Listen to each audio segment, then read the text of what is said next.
ဒီဇလန်ကတချမ်းနဲ့စကားတပုတ်ရဲ့စဲရင်ကိုအသေးစိတ်ဖော်ပြထားတာဖြစ်ပြီးတော့လိမ့်လင်းလေးပြားမှုကလေးစားချိန်မှုနဲ့သိပ္ပံကြီးကြောင့်စံသတ်မှုတွေရောရှက်နေတဲ့ဇလန်တပုတ်ဖြစ်ပါတယ်။ဇလန်ချင်းချုပ်ကိုပြောပြရမယ်ဆိုရင်တော့နယူးယောက်မြို့မှာပူလုံမောင်ဆိုတဲ့မျိုးသမီးကငှားဖို့ရှိတဲ့အိမ်နှလုံးကိုဖောက်တဲ့တယောက်ကိုလိုက်လံပြသနေပါတယ်။သူမစကားလုံးအလှပတွေကိုတောင်းပြီးတော့အိမ်ရဲ့အရေးသွေးကိုခြေကားပြောဆိုရုံနဲ့မကပဲသူမရဲ့ကိုလုံးကိုပေါက်ကိုပါထုတ်ဖော်ပြသပေးတစ်ဖက်လူစိတ်ဝင်စားလောက်အောင်တွေ့ဝပြီးတော့မြှုပ်ဆွဲပါတယ်။အင်ကြီးလိုအပြီးမှာတော့ဒီအိမ်ကိုစိတ်ဝင်စားတဲ့သူတွေအများကြီးရှိနေတယ်လို့သူမအကွက်ချပြောဆိုလိုက်တဲ့အခါမှာတော့အဲဒီတတိကချက်ချင်းပဲသဘောတူပြီးငွေလွှဲပေးလိုက်ပါတယ်။သူကဘလိုမောင်ညစာတူစားဖို့ဖိတ်ခေါ်ရမှလေသူမလက်ခံလိုက်ပါတယ်။သူမအင်ရှင်ဟောင်းတွေကညနေပိုင်းမှာပစ္စည်းတချို့လာတဲ့အောင်မှဖြစ်လို့သူတို့တော်ပြီးမှဒီညဒီမှာပဲပြန်ဆောင်ကြမယ်လို့အကြောင်းပြချက်ပေးခဲ့ပါတယ်။အဲဒီညမှာတော့အဲ့လူကဝိုင်းတပလင်းနဲ့ချင်းစုမှုအတွက်ရောက်ရှိလာပါတယ်။ဒါပေမဲ့တကားလာဖွင့်ပေးတဲ့သူကတော့တခြားမျိုးသားတအုပ်ဖြစ်ပြီးသူကဒီမှာနေထိုင်သူဖြစ်ကြောင်းအင်ကိုငါးဖို့ရောရောင်းဖို့ပါအစီအစဉ်မရှိကြောင်းနဲ့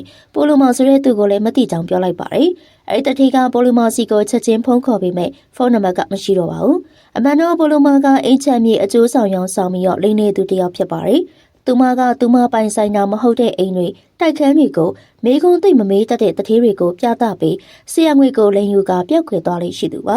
သူမကအဖမ်းမခံရအောင်အချိန်တိုင်းမှာဖုန်းနံပါတ်နာမည်စပင်တူးနဲ့လေယူလေသိန်းတွေကိုပါပြောင်းလဲအသုံးပြုပါတယ်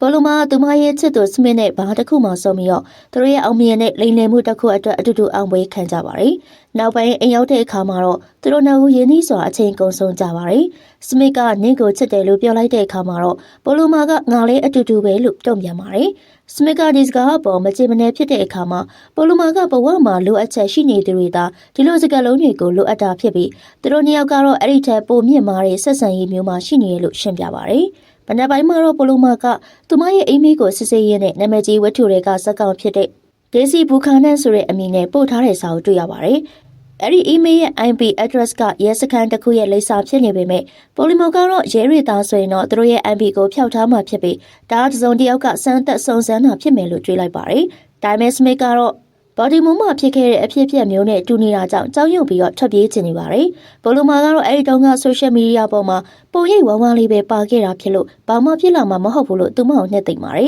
။ပြီးတော့ဘိုလိုမာကသူမရဲ့ဒီနေရာကို VPN နဲ့ဖျောက်ပြီးတော့အဲဒီ email ကိုဒီအိမ်ကလူငါရသွားပြီလို့ပြန်စာပို့လိုက်ပါတယ်။စမစ်စိတ်လို့ရှားနေတာကိုဖြေပြောက်စေဖို့ဘိုလိုမာဂိမ်းတစ်ခုကစားဖို့အကြံပေးပါတယ်။အဲဒါကတော့တယောက်ရဲ့ပြစ်မှတ်ကိုတယောက်ကရွေးချယ်ပေးပြီးဘသူကရင်ဆုံးအယောင်ပိတ်နိုင်မလဲဆိုတာရှင်းပြမှုဖြစ်ပါတယ်။စမစ်ကလည်းသဘောတူလိုက်ပါတယ်။နောက်ပိုင်းမှာသူတို့ဆောင်တွေကနောက်ထပ်3မိနစ်နဲ့အသစ်တွေအတွက်စိတ်ကူးရဖို့စာအုပ်ဆိုင်မှာဝတ္ထုတွေသွားရှာကြပါတယ်။ပြီးတော့သူတို့အသုံးချနိုင်မဲ့အင်ဂျော်ညာတွေကိုလည်းလိုက်လံကြည့်ကြပါတယ်။အဲဒီမှာရောဘတ်လို့ခေါ်တဲ့အာယုံကျော်ခွဲစိတ်ဆရာဝန်တအုပ်ရဲ့အင်္ဂါကြော်ညာကိုတွေ့သွားပါတယ်။ရောဘတ်ကသူ့နယ်ပင်မှာအရန်တော်တဲ့သူဖြစ်ပြီးကဘာတုံးကလူတွေကသူ့နဲ့ကုသဖို့လာကြရသူပါ။သူတို့ကရောဘတ်ကိုပြစ်မှတ်အဖြစ်သတ်မှတ်လိုက်ကြပါတယ်။ဆေးရုံမှာတော့ရောဘတ်ကခက်ခဲတဲ့အုံနောက်ခွဲစိတ်မှုတစ်ခုကိုအောင်မြင်စွာအဆုံးသတ်လိုက်ပါတယ်။သူရဲ့အထက်လူကြီး Brand Shea ကတော့ရောဘတ်ကိုအံပွဲအမှုနဲ့လုံနိုင်သူလို့ချီးကျူးပါတယ်။သူတို့ကဒရိစံတွေမှာအောင်မြင်ခဲ့တဲ့အာယုံကျော်အစားထိုးမှုကိုလူသားတွေမှာစမ်းသပ်ဖို့ကိစ္စကိုဆွေးနွေးကြပါတယ်။ရောဘတ်ကတောင်လူသားတွေမှာစမ်းသပ်ခြင်းပေမဲ့အစိုးရရဲ့ခွင့်ပြုချက်မရသေးပါဘူး။ဘရရှိုးကတော့သူ့အတွက်တိုက်ပွဲဝင်ပေးမယ်လို့ကတိပေးပါတယ်။ညနေပိုင်းမှာရောဘတ်နဲ့ပိုလိုမာတို့တွေ့ဆုံကြပါတယ်။ပိုလိုမာကအင်္ဂါမဲ့သူ့ရောင်ဆောင်ပြီးတော့သူ့ရင်ဟောင်းကိုလိုက်ကြည့်ပါတယ်။အဲ့ဒီရဲ့ထူးခြားချက်ကတော့အင်စီရီနေတဲ့အဆောင်ကိုအုတ်တိုင်းခတ်ပြီးပိတ်ထားတာဖြစ်ပါတယ်။ရောဘတ်ကသူကကွယ်လွန်သွားပြီဖြစ်တဲ့ဇနီးတဲ့ရေဘက်ကာနဲ့ဒီအိမ်မှာအတူနေခဲ့ဖို့ကြောင်းပြောပြပါတယ်။သူတို့သဘောတူညီချက်ရလို့လက်ဆွဲနှုတ်ဆက်တဲ့အခါမှာရောဘတ်ရဲ့မင်္ဂလာလက်ဆွဲကပိုလိုမာရဲ့လက်ကိုမတော်တဆချစ်မိသွားပါတယ်။ရောဘတ်ကတောင်းပန်ပြီးသူမရဲ့တန်ရာကိုစီးထည့်ပေးက Wi-Fi password နဲ့အချက်ပေးစနစ်ကုန်းနံပါတ်တွေပါတဲ့စာရွက်စာတမ်းတွေကိုပေးလိုက်ပါတယ်။သူမရဲ့အခန်းအသစ်မှာပိုလိုမာကစမစ်စီဖုန်းဆက်ပြီးတော့သူမအောင်မြင်နေတဲ့အကြောင်းကိုပြောပါတယ်။သူမကတော့မိတ်ထုတွေလည်းလုပ်ပြီးပြီဖြစ်တယ်လို့ရောဘတ်ပေးထားတဲ့ကုန်းနဲ့လုံခြုံရေးကင်မရာတွေကိုလည်းပိတ်ထားလိုက်ပြီလို့ဆိုပါတယ်။ဒါပေမဲ့သူမမသိတာကရောဘတ်ကကင်မရာတွေကိုစောင့်ကြည့်နေပြီးတော့သူမကင်မရာတွေပိတ်လိုက်တာကိုသိသွားတယ်ဆိုတာပါပဲ။အချိန်ငယ်ကြာပြီးနောက်ပိုလိုမာကဖောက်တဲ့တချို့အိမ်ပြဖို့ဖိတ်ခေါ်ပေမဲ့ဘသူမှအိမ်ငါဖို့အထိစိတ်ဝင်စားကြပါဘူး။ညနေပိုင်းမှာတက်စလို့ခေါ်တဲ့ဖောက်တဲ့တယောက်ကရောက်လာတဲ့အခါမှာတော့ပိုလိုမာသူမရဲ့အကြံစီအောင်မြင်တော့မယ်လို့ချစ်မှတ်ခဲ့ပါတယ်။သူမတက်စ်ကိုအေကန်နဲ့ကိုခေါ်သွားပေမဲ့အဲ့ဒီခန်းထဲကကင်မရာတစ်လုံးကိုပိတ်ဖို့မိတ်သွားခဲ့ပါတယ်။ရောဘတ်ကကင်မရာကနေတစ်ဆင့်အိမ်ထဲမှာလူတွေအများကြီးရှိနေတာကိုသိသွားပါတယ်။တက်စ်ကပိုလိုမာပေါ်လက်ပါလာတဲ့အခါပိုလိုမာငင်းဆန်ပြီးဖဲခွာသွားပါတယ်။ ဒါပေမဲ့တက်စ်ကလက်မလျှော့ပဲပိုလိုမာရဲ့စပင်ကိုဆွဲကန်လိုက်တဲ့အခါသူမရဲ့စပင်တူကျွတ်ထွက်သွားပါတယ်။ပိုလိုမာသူ့ကိုတွန်းထွက်ပြီးထွက်ပြေးဖို့ကြိုးစားပေမဲ့တက်စ်ကသူမရဲ့လေပင်ကိုညှစ်ပြီးနေရာမှာကတ်ထားကစော့ကားဖို့ကြိုးစားပါတယ်။အဲဒီအချိန်မှာတက်စ်ကဓာတ်တချောင်းကိုယူပြီးတော့ပိုလိုမာရဲ့လေပင်မှာထောက်ထားလိုက်ပါတယ်။ဒီအဖြစ်အားလုံးကိုရောဘတ်ကကင်မရာကနေမြင်တွေ့သွားပြီးသူ့ရုံးခန်းကနေချက်ချင်းထွက်လာခဲ့ပါတယ်။အဲဒီအချိန်မှာပိုလိုမာကတက်စ်ကိုကန်ထုတ်လိုက်တာကြောင့်တက်စ်ကစပွဲနဲ့ကောင်စောက်မိသွားပါတယ်။သူမထွက်ပြေးဖို့ကြိုးစားချိန်မှာတက်စ်ကသူမခြေထောက်ကိုဆွဲပြီးလေးကြောင်လောက်ကသူမရဲ့လေပင်ကိုဓာတ်နဲ့လှိလိုက်ပါတယ်။ဒါပေမဲ့တက်စ်ကိုတိုင်းလည်းဒဏ်ရာပြင်းထန်နေတာကြောင့်မိုးဝေလာပါတယ်။ရောဘတ်ရောက်ရှိလာပြီးတော့တက်စ်ရဲ့လေပင်ကိုစေးတစ်မျိုးထိုးထည့်လိုက်တဲ့အခါတက်စ်ကသတိလစ်သွားပါတယ်။ပိုလိုမာလည်းသတိလစ်သွားခဲ့ပြီးတော့ရဲစခန်းမှာတော့စုံတောက်တိုင်ရန်နဲ့ချေတို့ကနယူးယောက်တခွင်မှာဝတ္ထုစက်ကောင်နာမည်တွေတုံးပြီးတော့လိမ့်လည်နေတဲ့အမျိုးသမီးအကြောင်းကိုစုံစမ်းနေကြပါတယ်။တိုင်ရန်ကအီးမေးလ်ပို့ခဲ့သူဖြစ်ပြီးလူကြိုက်များတဲ့အင်ချမ်မီ website တွေမှာဝတ္ထုစက်ကောင်နာမည်တွေနဲ့ကြော်ညာတင်ထားတာရှိမရှိရှာဖွေဖို့ညွှန်ကြားပါတယ်။ပိုလိုမာနိုလာတဲ့အခါမှာသူမစေယုံကန်တစ်ခုတွေရောက်နေတာကိုတွေ့ရပါတယ်။ရိုဘတ်ကသူမကိုသွေးဆယ်ပလင်သွင်းပေးခဲ့ကြောင်းပြောပြီးသူမရဲ့အထေးကနေတွေ့တဲ့နာမည်အရင်မဟုတ်တဲ့ကပ်ပြားကိုထုတ်ပြပြီးသူမကလိမ့်လည်သူတယောက်ဆိုတာသိကြောင်းပြောပါတယ်။သူကသူမကိုစုဖို့ချိန်မှန်းပြီးဒီလိုညံကောင်းတာကိုအကြောင်းသူတွေကိုကူညီတဲ့နေရာမှာသုံးသင့်တယ်လို့ပြောပါတယ်။ပြီးရနောက်သူမကိုဆေးပြန်ထိုးပြီးတော့တတိလစ်သွားအောင်လုပ်လိုက်ကလေဘေးရတိုင်ယာကိုပြန်ချုပ်ပေးပါတယ်။ညဘက်မှာပိုလီမာနိုးလာပြီးတော့ဆက်ပစ္စည်းတွေကိုဖြုတ်ကထွက်ပြေးဖို့ကြိုးစားပေမဲ့တကားကပိတ်နေပါတယ်။ဗရေမောက်ကလည်းအုတ်တိုင်းနဲ့ကာထားပြီးတော့သူမရဲ့စပင်ကလေးနဲ့အတချောင်းကိုတုံပြီးတကားကိုဖွင့်နိုင်ခဲ့ပါတယ်။ဒါပေမဲ့သူမရောက်နေတာကဆေးရုံမဟုတ်ပဲအိမ်ရဲ့လှုပ်ဝက်အခန်းထဲမှာဖြစ်နေတာပါ။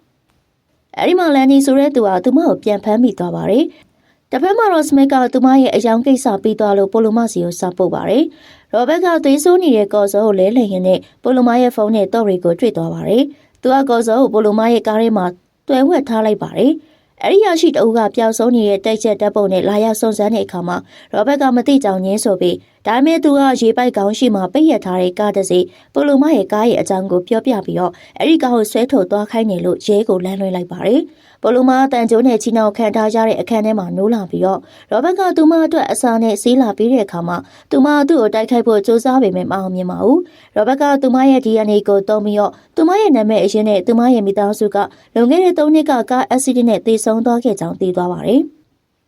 စမစ်ကပိုလိုမာစီကပြန်စာမရလို့စိတ်ပူနေချိန်မှာတော့ရောဘတ်ကပိုလိုမာရဲ့ဖုန်းကိုတုံးပြီးတော့ I love you လို့ပြန်စာပို့လိုက်ပါတယ်။အမြဲတမ်း same လို့ပဲပြန်လေးရှိတဲ့ပိုလိုမာကဒီလိုစာမျိုးရလာတဲ့အခါမှာတော့စမစ်ကတခုခုမှားနေပြီဆိုတာကိုသိသွားပါတယ်။ပိုလိုမာအိမ်သာသွားချင်တဲ့အခါမှာလန်နီကသူမကိုလက်ထိတ်ခတ်ပြီးတော့ခေါ်သွားပါတယ်။သူမကလန်နီရဲ့ခေါင်းမှာတန်ရအမာရွတ်ကိုတွေ့သွားပြီးရောဘတ်ကလန်နီအကြောင်းရှင်းပြရမှာလန်နီကအရင်ကသူ့ဆေးရုံကသူ့နာပြူတယောက်ဖြစ်ပြီ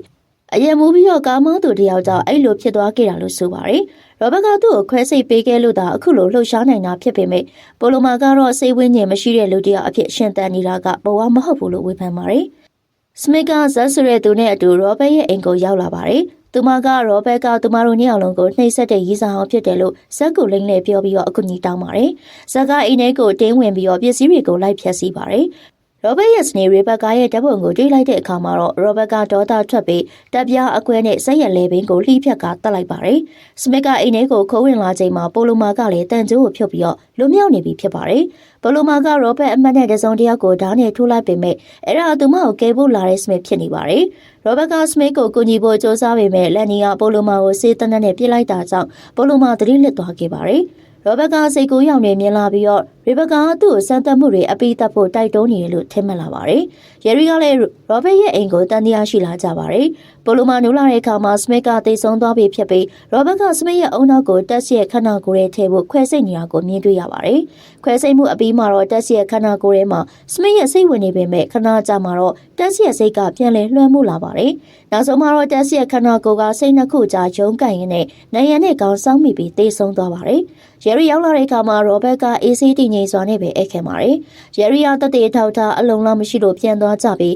နောက်ဆုံးမှာတော့လန်နီကပေါ်လီမာကိုကူညီဖို့ဆုံးဖြတ်လိုက်ပြီးသူမကိုလက်ထိတ်ကုတ်တွေပေးကသူကိုယ်တိုင်လည်းတက်တည်သွားပါတယ်။ရောဘတ်ကပိုလိုမာကိုပြန်ဖမ်းမိပြီးနောက်ထပ်ခွဲစိတ်မှုတစ်ခုအတွက်ပြင်ဆင်ပါတယ်။အဲဒါကတော့နှစ်ပေါင်းများစွာတတိမေမျောနေတဲ့သူ့ဇနီးရေဘတ်ကာရဲ့အုံနောက်ကိုပိုလိုမာရဲ့ခန္ဓာကိုယ်ထဲကိုထည့်ဖို့ပါပဲ။ရောဘတ်ရဲ့အထက်လူကြီးဘရက်ရှောရောက်လာပြီးတော့ရောဘတ်ရဲ့လုပ်ရက်တွေကိုရှုံချပါတယ်။ သူ သူကရဲကိုဖုန်းဆက်ဖို့ကြိုးစားပေမဲ့ရောဘတ်ကသူ့ကိုတတ်လိုက်ပါတယ်။ရဲရီယာရန်နဲ့ရောက်လာချိန်မှာတော့ရောဘတ်ကပိုလိုမာရောမရှိတော့ပါဘူး။ရောဘတ်ကရီဘာကာရဲ့မိဘအိမ်မှာပုံနေပြီးတော့ခွဲစိတ်မှုအောင်မြင်သွားပြီလို့ထင်မှတ်နေပါတယ်။လာနေငယ်ကြားတဲ့အခါမှာတော့ရောဘတ်နဲ့ရီဘာကာရဲ့ခန္ဓာကိုယ်တို့ကတောနာကအိမ်လေးတစ်လုံးမှာအေးအေးချမ်းချမ်းနေထိုင်နေကြပါတယ်။ဒါပေမဲ့ယောဒီရဲ့ရီဘာကာကရောဘတ်ရဲ့လေဘင်းကိုလှိဖြတ်လိုက်ပါတယ်။အမှန်တော့ခွဲစိတ်မှုမှာပိုလိုမာရဲ့စိတ်ကပဲအနိုင်ရခဲ့တာဖြစ်ပြီးသူမကကလေးစားချေဖို့အတွက်လူကောင်းရောင်စားပြီးတော့အချိန်ဆောင်ခဲ့တာပါ